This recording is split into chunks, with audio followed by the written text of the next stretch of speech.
Chutmalpur, written by Ruskin Bond. Chutmalpur is not the sort of place you would choose to retire in, but it has its charms, not the least of which is its Sunday market, when the varied produce of the rural interior finds its way onto the dusty pavements and the air vibrates with noise, color, and odors. Carpets of red chilies, seasonal fruits, stacks of grain and vegetables, cheap toys for children, bangles of lac, wooden artifacts, sweets of every description, children to go with them. Lakar hajam, patar hajam, cries the children seller. Translated, digest wood, digest stones. That is, if you partake of this particular digestive pill, which, when I tried it, appeared to be one part hing, that is, asafoetida, and one part gunpowder. Things are seldom what they seem to be. Passing through the small town of Purkaji, I noticed a signboard which announced the availability of books. Just that. Intrigued, I stopped to find out more about this bookstop in the wilderness. Perhaps I would find a rare tome to add to my library. Peeping in, I discovered that the dark interior was stacked from floor to ceiling with exercise books. Apparently, the shop owner was the supplier for the district. Rare books can be seen in Roorkee in the university's old library. Here, not many years ago, a first folio Shakespeare turned up and was celebrated in the Indian press as a priceless discovery. Perhaps it is still there. Also, in the library is the bust of Sir Proby Cautley, who conceived and built the Ganga Canal, which starts at Hardwar and passes through Roorkee on its way across the Doab. Hardly anyone today has heard of Cautley, and yet surely his achievement outstrips that of many Englishmen in India, soldiers and statesmen who became famous for doing all the wrong things. Cautley came to India at the age of 17 and joined the Bengal Artillery. In 1825, he assisted Captain Robert Smith, the engineer in charge of constructing the Eastern Yamuna Canal. By 1836, he was Superintendent General of Canals. From the start, he worked towards his dream of building a Ganga canal and spent 6 months walking and riding through the jungles and countryside, taking each level and measurement himself, sitting up all night to transfer them to his maps. He was confident that a 500-kilometer canal was feasible. There were many objections and obstacles to his project, most of them financial, but Cautley persevered and eventually persuaded the East India Company to back him.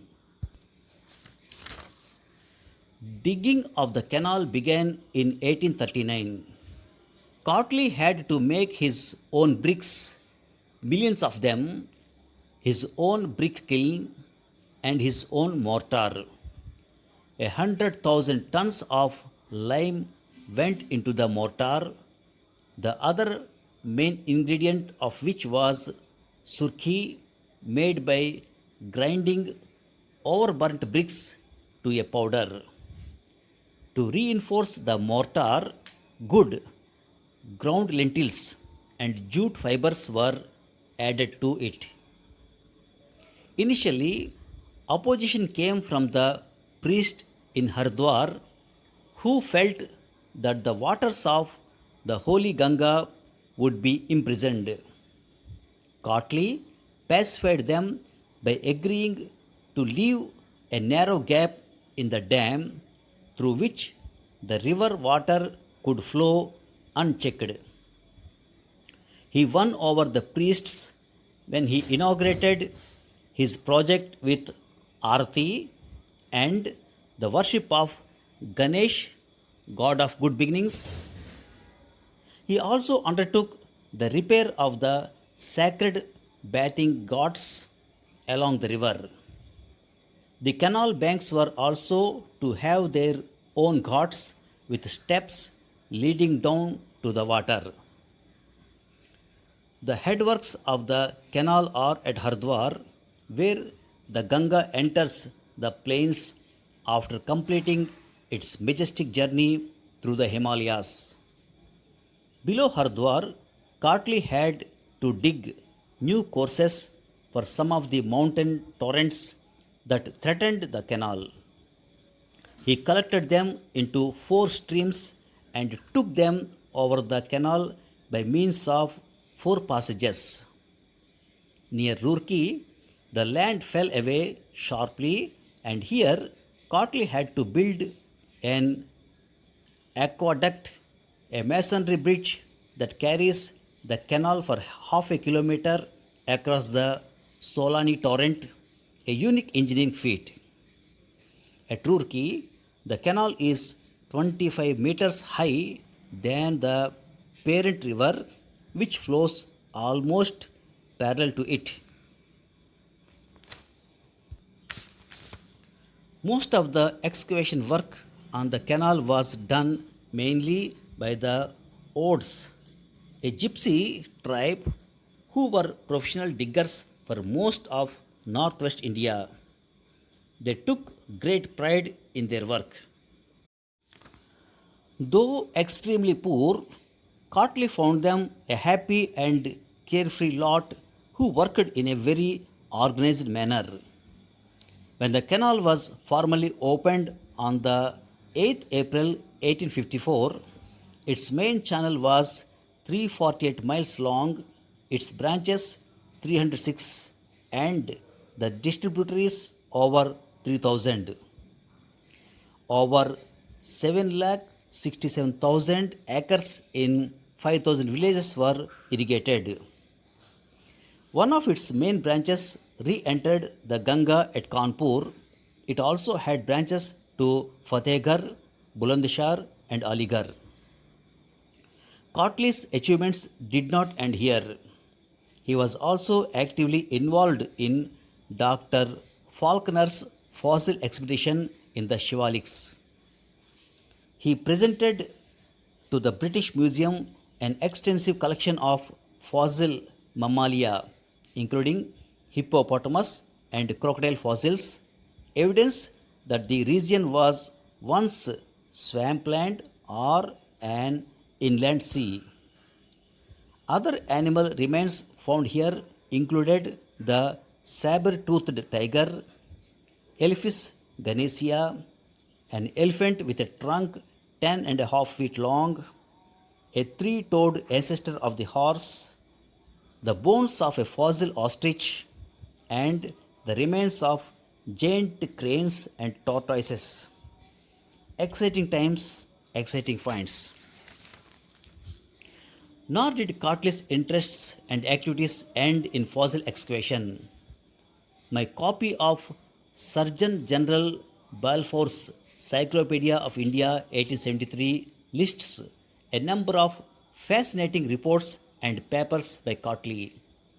He wrote on a submerged city 20 feet underground near Behut in the Doab, on the coal and lignite in the Himalayas, on gold washings in the Shivalik hills between the Jamuna and Satluj rivers, on a new species of snake, on the mastodons of the Shivaliks, on the manufacture of tar, and on corn mills. How did he find time for all this, I wonder? Most of his life was spent in tents, overseeing the canal work or digging up fossils. He had a house in Mussoorie, one of the first, but he could not have spent much time in it. It is today part of the Manav Bharati school, and there is still a plaque in the office stating that Cautley lived there. Perhaps he wrote some of his reports and expositions during brief sojourns in the hills. It is said that his wife left him unable to compete against the rival attractions of canals and fossils remains. I wonder too if there was any follow up on his reports of the submerged city. Is it still there, waiting to be discovered, or his findings on gold washings in the Shivaliks? Should my royalties ever dry up, I might just wander off into the Shivaliks looking for gold in them. Meanwhile, whenever I travel by road from Delhi to Hardwar and pass over the Placid Canal at various places en route, I think of the man who spent more than 20 years of his life in executing this magnificent project, and others equally demanding. And then, his work done, walking away from it all without thought of fame or fortune. Thank you very much. Lakar Hajam, Patar Hajam, cries the churn seller. Translated, digest wood, digest stones. That is, if you partake of this particular digestive pill, which, when I tried it, appeared to be one part of hing and one part of gunpowder. Partake, P-A-R-T-A-K-E, partake means to eat or drink something. He wrote on a submerged city 20 feet underground near Behut in the Doab, on the coal and lignite in the Himalayas, on the gold washings in the Shivalik hills between the Jamuna and Satluj rivers, on a new species of snake, on the mastodons of Shivaliks. Mastodon, M-A-S-T-O-D-O-N, mastodon means a large extinct elephant-like mammal. Perhaps he wrote some of his reports and expositions during brief sojourns in the hills. Exposition, E-X-P-O-S-I-T-I-O-N, exposition means a clear and full explanation of an idea or theory. Meanwhile, whenever I travel by road from Delhi to Hardwar and pass over the Placid Canal at various places en route, placid means calm. Thank you very much.